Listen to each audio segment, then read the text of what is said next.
Thank you very much, everybody. And I've been briefed on the Florida State University, Tallahassee active shooting. I guess it's an active shooter. Fully briefed as to where we are right now. It's a shame. It's a horrible thing. Horrible that things like this take place. And we'll have more to say about it later. In the meantime, it's an honor to have the Prime Minister of Italy with us, Prime Minister Meloni, who's doing a fantastic job. I would say that she has taken Europe by storm and highly respected. Everybody loves her and respects her, and I can't say that about many people. And she's become a friend, and we really have a great relationship between Italy and ourselves. And we talked about trade. We talked about many, many things during our luncheon, and she'll be saying a few words, but she's a very special person, and it's nice to have you with us. Thank you very much. Thank you very much, Mr. President. Thank you for your warm welcome. Thank you for this occasion, which is aimed to strengthen our relation, our friendship that comes from very far. You know, today is April 17, and April 17 marks the anniversary of the agreement that allowed Cristoforo Colombo to make his trip. And I say to remember how ancient are our ties, but also to remind that we both share another fight, which is the fight against the woke and ideology that would like to erase our history. And as I know that we share lots of things on tackling illegal migration, on fighting against synthetic drugs. You know, Italy has been one of the nations that made a plan against fentanyl, for example. But we have been talking about many bilateral topics and things that we can do together, about defense, about economic, about economy, about space, about energy. Italy will have to increase its LNG imports, and also nuclear that we are trying to develop. I think there can be ways to work together, and the Italian enterprises will invest, as they've been doing for many years, as you know, in the next years, I think around 10 billions. That shows how interconnected our economies are. And that's very important, Mr. President. It's not only about Italy, it's about the entire Europe. The exchange between us is a very big one. Investments, trade. It's a topic that we are discussing in these weeks. But at the end of the day, look, somebody calls me, I was saying it before, such a Western nationalism. I don't know if it is the right word, but I know that when I speak about West, mainly I don't speak about a geographical space. I speak about a civilization. And I want to make that civilization stronger. So I think even if we have some problems, okay, between the two shores of the Atlantic, it is the time that we try to sit down and find solutions. So I want to thank President Trump for having accepted an invitation to pay an official visit to Rome in the near future, and consider a possibility in that occasion to meet also with Europe. The goal for me is to make the West great again, okay? And I think we can do it together. We can. We will keep on work on that. I'm going to close. I want to say only, I'm proud of sitting here as Prime Minister of an Italy that today has a very good situation despite the difficulties, a stable country, reliable country, 1 million more jobs in the last 2 years and a half. Great. Inflation is going down, so you forgive me if I promote a bit my country, yeah, but you're a businessman and you understand me. So migration flows going down 60%. So we are trying to do our best, but I think we can do it even better together. Also on Ukraine, I will close. Together we've been defending the freedom of Ukraine. Together we can build a just and lasting peace. We support your efforts, Donald. Good. Thank you. Thank you very much. And I think we're doing well in that effort, but we want to get it done, and we'll see if we can. We want to save on average, think of it, every week 2,500 people are being killed, mostly soldiers, Russian, Ukrainian soldiers. And if we can save those lives, that would be a very good thing. And so we'll see what we can do. And I think we're getting close, but we'll let you know very soon. And you've been very helpful. I appreciate it. Thank you. Any questions? Mr. President, on Russia, Mr. President, how much longer does Vladimir Putin have to respond to your ceasefire proposal before you put secondary tariffs or sanctions on Russia? We'll see what that will be. We're going to be hearing from them this week, very shortly actually, and we'll see. But we want it to stop. We want the death and the killing to stop.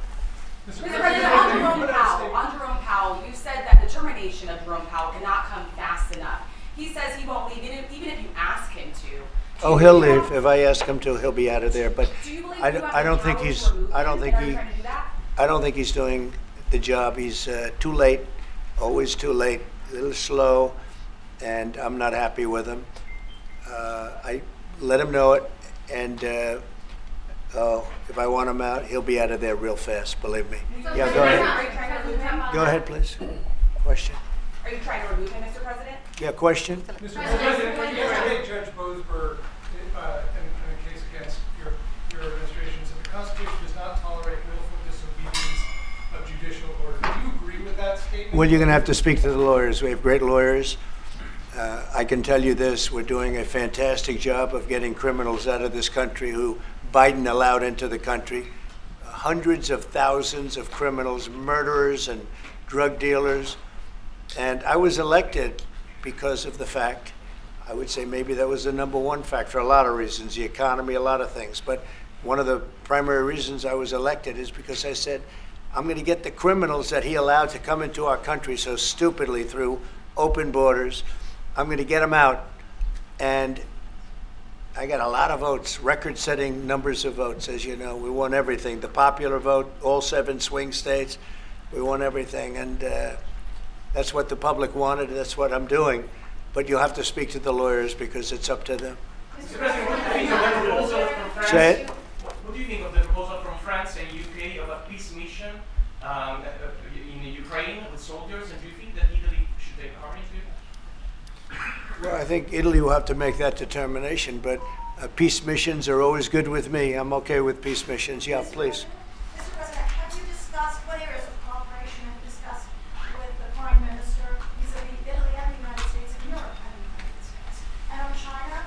We discussed it very briefly. No, we're doing very well with negotiations, I think, with all countries.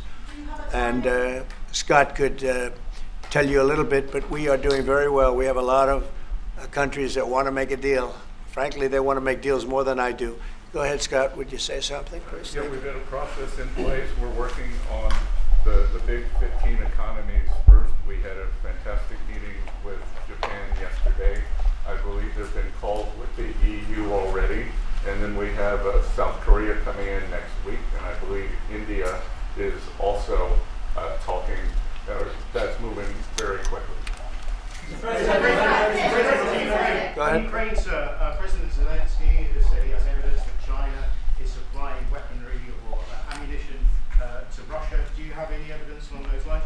And also, he said we could see a minerals deal signed this week. Is that? Well, we have a minerals deal, which I guess is going to be signed on Thursday, Scott, next Thursday, soon. And I assume they're going to live up to the deal, so we'll see. But we have a deal on that. No, I have no comment on that. I have no idea. That's his statement, not mine. Mr. President, there are reports that you waved off an Israeli attack on Iranian nuclear facilities. Can you comment on that? Is that accurate? And they say the attack is what? That you waved off an Israeli plan to attack Iranian nuclear facilities. I wouldn't say waved off. I'm not in a rush to do it because I think that Iran has a chance to have a great country and to live happily without death. And I'd like to see that. That's my first option. If there's a second option, I think it would be very bad for Iran. And I think Iran is wanting to talk. I hope they're wanting to talk. It's going to be very good for them if they do. And I'd like to see Iran thrive in the future, do fantastically well. I know the Iranian people, they're incredible people. always have been very smart, very energetic, very successful people. And I don't want to do anything that's going to hurt anybody. I really don't. But Iran can't have a nuclear weapon. It's, pretty simple. It's really simple. We're not looking to take their industry. We're not looking to take their land. All we're saying is you can't have a nuclear weapon. The deal that was made with Obama, that deal would have expired already. It was a terrible deal. It would have expired. And that gave them a clear path to a nuclear weapon. I wouldn't have accepted. That's why I terminated the deal. Number one, it was way too short. When countries are involved, you don't make short-term deals. These are countries with long lives. And I terminated that. And it was a great termination because it didn't allow us to do anything. Once it terminated, you know what the deal was. It was a terrible deal. Really, one of many terrible deals made by the U.S. But no, I'd like to see Iran thrive. And they can do that, I think, very easily, or they can do it the other way. The other way is not going to be good for them. It's going to be really bad for them. President,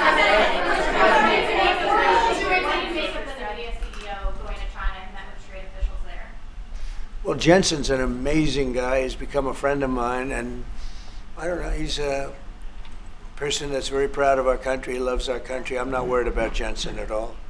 Mr. President, before hold you in contempt, will you take steps to return Kilmar Abrego Garcia to the United States and put him in front of a judge? Well, I'm not involved in it. I'm going to respond that by saying you'll have to speak to the lawyers, the DOJ. I've heard many things about him, and we'll have to find out what the truth is. But I will say this,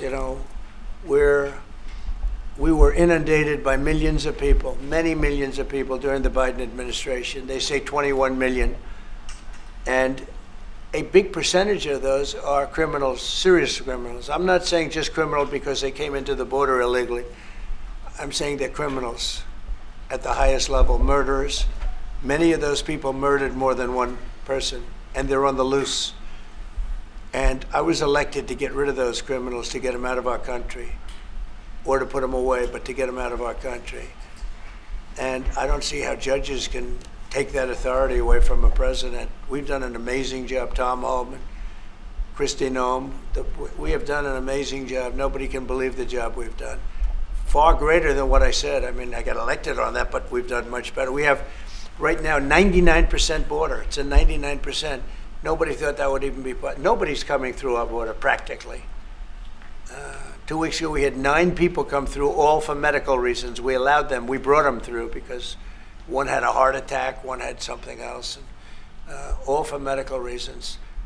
We have a great border. We had a great border 4 years ago, but we have a border now that's even tighter, and we did that in a matter of weeks.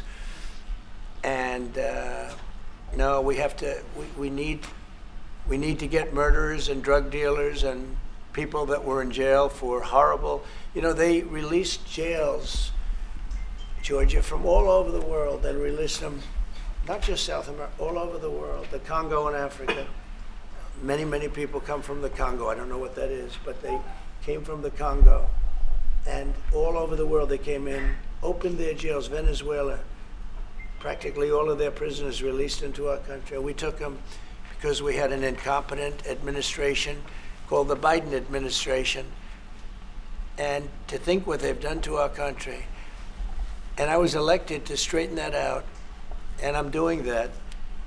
But we have activist judges that don't want murderers to be sent out of our country. They don't want killers and drug dealers and drug lords and people from mental institutions. They want them to stay in our country, I guess. I don't know, maybe that's the liberal way, or as they call it nowadays, the progressive way. But I don't think it's the way that our country believes, and that's why I won in a landslide. Mr. President, back on train, Mr. President, you did say that you were confident these deals will be done, but you also said that you're in no rush. Americans are seeing prices rise. They're seeing it on their bills. How long can they expect that pain to last? So they've already seen it get much better, because if you were truthful, which you're not, I know you very well, you have gasoline that hit $1.98 yesterday in a couple of states. You have gasoline's way down. The price of oil has dropped substantially. The price of groceries are substantially down. The price of eggs, you know, when I came in, they hit me with eggs. I just got there. I was here for 1 week and they started screaming at me, eggs have gone through the roof. I said, I just got here. I was there for 7 days and I hear that eggs have gone through the roof before I got there.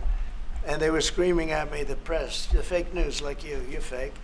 And the fake news is screaming at me like about eggs. I said, I've only been here, this is my 7th day. And they were right, they went up 87% and you couldn't get them. They said, you won't have eggs for Easter, which is coming up. Happy Easter, everybody. You won't have eggs for Easter. And we did an unbelievable job, and now eggs are all over the place, and the price went down 92%. And our Commissioner of Agriculture, Brooke, has done a fantastic job. They really have done a fantastic job. So prices haven't gone up. The only thing that's gone up actually is interest rates, because we have a Federal Reserve Chairman that is playing politics. Somebody that I've never been very fond of, actually. But he's playing politics.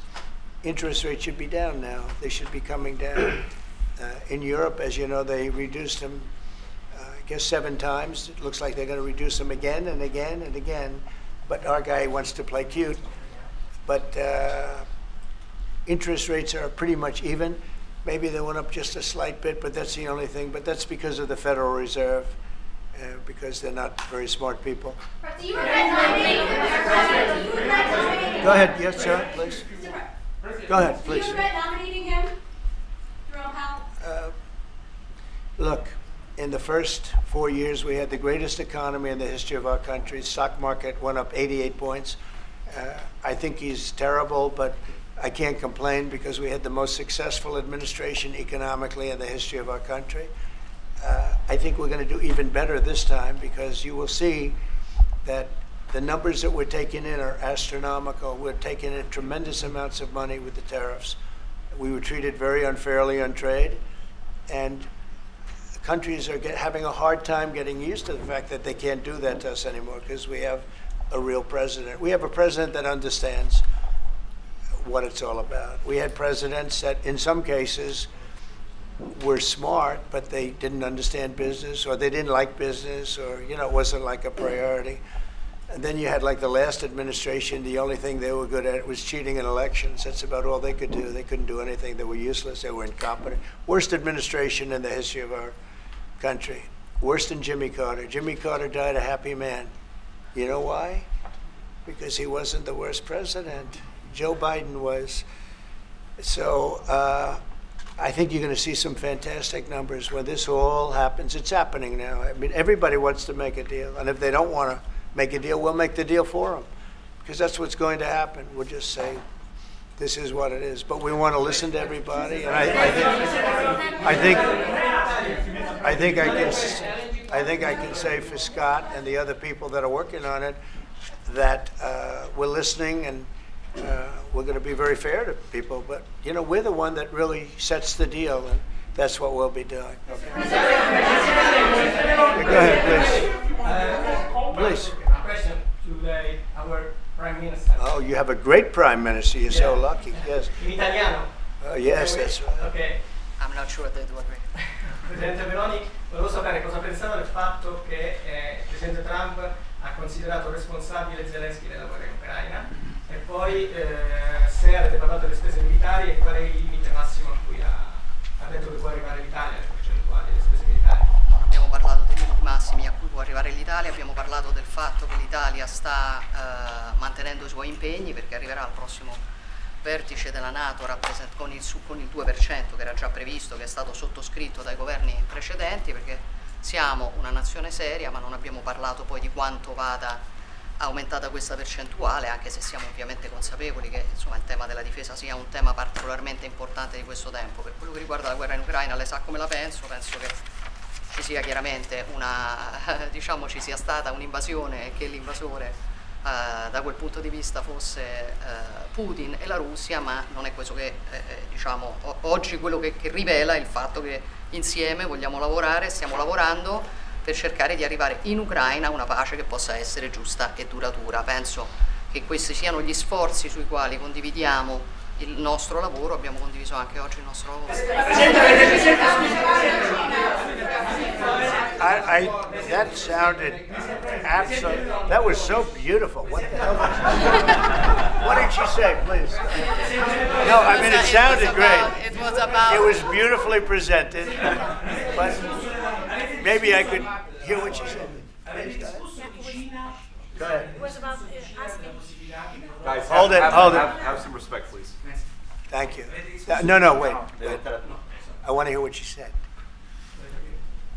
Go ahead. Yeah, Prime Minister Meloni was asked what she thinks about the fact that President Trump holds Zelensky responsible for the war in Ukraine. And Prime Minister Meloni answered, well, actually, we have no, and also if you talked about the military spending, and the raising of the military spending, yeah. And the first thing Prime Minister Meloni said is that no, actually we didn't talk about the raise in military spending. Of course, Italy will keep its commitments with 2%, and then we will see, because we are absolutely aware of the fact that it is very important well, I will do defense that. is very wait. important. I will do that. Important. They've been asking if we decided another percentage about the defense spendings, NATO, and I said NATO. yes, NATO, and I said that Italy is reaching the 2% as it was already decided. We didn't speak about a specific other percentage, but we are aware of the fact that defense is important for the future, and we see what also the work that we are trying to do at the European level. And I don't hold Zelensky responsible, No. but I'm not exactly thrilled with the fact that that war started. That was a war that would have never started if I were president. You'd have millions of people living right now that are dead. You'd have cities that would be open and thriving, and they'd have their beautiful turrets. Those turrets are the most beautiful in the world, but they're not with us any longer. They're smashed to smithereens, laying on the ground in a million pieces, getting hit by rockets, bombs, and bullets. And so I'm not happy with him, and I'm not happy with anybody involved. I think it's a war. I know it's a war. It didn't happen for 4 years. It was never close to happening. It was never even a thought. And I spoke to President Putin about it a lot. It was the apple of his eye, but there's no way he would have ever gone in if I were president. Now I'm trying to get him to stop because, as you know, Russia's a lot bigger. It's a bigger military force. And if you're smart, you don't go involved and get involved in wars that you can blame the man that was sitting in this seat. Biden, he didn't know what the hell was going on, but I can guarantee you that, and everybody agrees to it, if I were president, that war would have never taken place. I'm not blaming him, but what I am saying is that I wouldn't say he's done the greatest job, okay? I'm not a big fan. I really am. I'm not a big fan. Go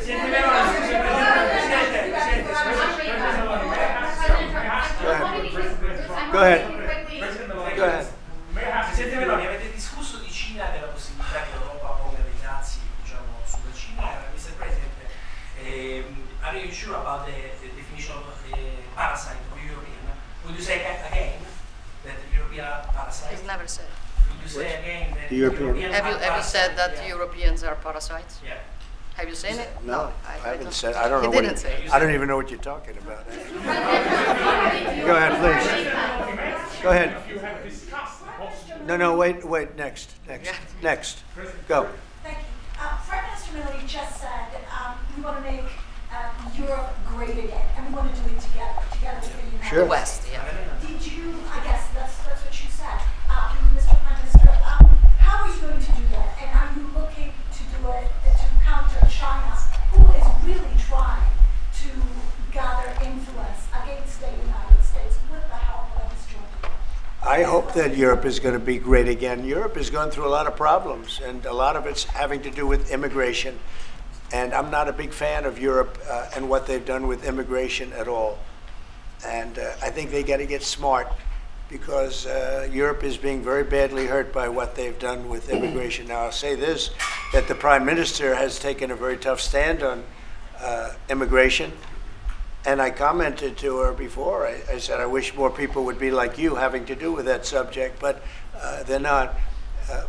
Europe is very important to me. Europe is very important to the world. I want Europe to do very well. I think they have to get a lot smarter on immigration. But we are beginning doing it. You've all seen how the policies of the European Union in the last, let's say, 2.5 years have been changing. Okay, at the beginning we were talking only about how we were redistributing illegal migrants coming to Italy. Now we are talking mainly about how to stop illegal migration, work with the countries of origin and transit, and to return people. The European Commission just did the new rules about repatriations and things like that. So things are changing, thanks also to the example that Italy brought in lowering the rates of illegal migration. So we are working now together, so I'm optimistic on that. Good. I hope so. Go ahead, please. Go ahead. I'd like to ask President Meloni if you have discussed the option of starting a deal with Italy on satellite communications, and to President Trump, if you want to see the Google company growing up. The Google what? The Google company. What about the Google it? business. If you want to see it growing up. It's a great. Go ahead, please. Oh, well, we didn't discuss about Starlink. We've been discussing about defense space. We will work together also in the Mars missions. So there are big things to do together, but we didn't discuss it. In your conversation with the Prime Minister that changed your mind potentially about tariffs and what you plan to do going forward? Was there anything the Prime Minister said to you that changed your perspective? No, tariffs are making us rich. We were losing a lot of money under Biden, trillions of dollars, trillions on trade. And now that whole tide has turned. We're making a lot of money. We're taking in a lot of money. Don't forget, we're taking in 25% on cars, 25% on steel, 25% on aluminum, 10% baseline. We put penalties on China for sending us fentanyl. We put penalties on Mexico and Canada, 25% for allowing fentanyl and allowing the borders to be weak. Now we're taking in billions and billions of dollars while I sit here and talk to you. And we didn't take in anything before other than the tariffs that I put on previous to Biden, which were the tariffs I put on China, where we took in, up until this point, probably $700 billion. They were Trump tariffs. He tried to weaken them. He did everything he could. You know, he got paid money by China, right? The family got paid money, he did. And so I don't know, maybe that was the reason or maybe it wasn't, but he tried to weaken them, but he couldn't because there was so much money that his budgets, you know, they couldn't stand not doing it. But I took in the, up till this point, my tariffs on China. Nobody ever took in 10 cents from China. No other president took in 10 cents. I took in more than $700 billion from China. So we're doing very well. I mean, our country's doing very well. They had a bad report today from one of the healthcare companies that had an impact on the stock market. But this isn't about that. This is really, we're building a base. We're building a country like no other. And again, I had the strongest economy in the history of our country by far, history of any country probably, but the history of our country in 4 years. And I think this has a chance to be much better. Can you just clarify on the mineral field? Will that be signed here at the White House with Ukraine on Thursday? Will President Zelensky be coming here for that? I don't know exactly. I'm going to leave that to Scott. What do you think? Where would it be signed and when? Yeah, we're still working on the details. We're shooting for around April 26th. Is there any more detail that you could tell us about what's in that deal and how it came together? It's substantially what we'd agreed on previously. When the president was here, we had a memorandum of understanding. We went straight to the big deal, and I think it's an 80-page agreement, and that's what will be signed. President Trump, on rate cuts, can you clarify on rate cuts? Do you intend to seek Powell's 5% firing if he doesn't change his stance on rate cuts? Or is that on the table, or is it on Well, I think he should do the rate cuts because I think if Europe has done it, it puts us at a disadvantage to Europe. I mean, he plays right into their hands. So I think he should do the rate cuts. We don't have really inflation now. I just said the major things are going down. Oil is great. Oil is way ahead of schedule, and that's because of our policies. But oil is down into the $60, $65 range now per barrel. And I told you, in certain states we have less than $2 for gasoline. And food is down. Groceries, as we call it, are down. Other than interest rates, everything's down. Interest rates are pretty flat. They're not, it's not that they're up, but we should be better than flat. We should, if he would lower the interest rate, I think it would have a good impact on that too. But the costs are down. We have very little inflation. I would say we have essentially no inflation. Hard to have inflation when oil goes down, and oil goes down. When Biden came in, oil went through the roof. That's what caused our problem. That and his very dumb spending.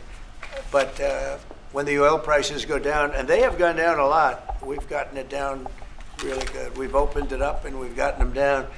And that means that people driving cars are going to be paying $2 and $2.50 instead of $4.50. And you know, even at the end, they tried just for the purpose of the election to get it down, but they had really lost that sucker. That was really, it was not good.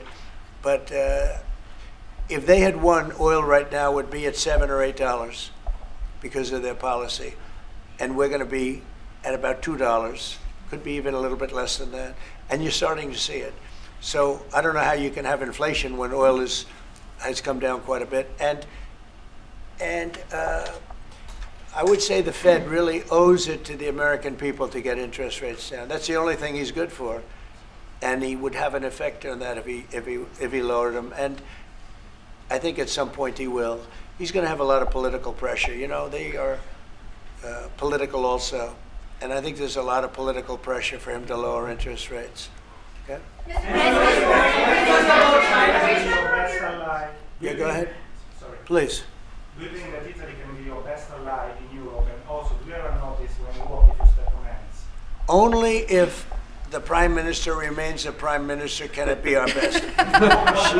she's doing a great job. And yeah, certainly one of our great allies, not just in Europe, anywhere. She's a fantastic person and doing a great job, and our relationship is great. And we have a lot of Italians in this country, I tell you, and they like Trump, and they voted for Trump. Anyway, thank you very much, everybody. Thank you.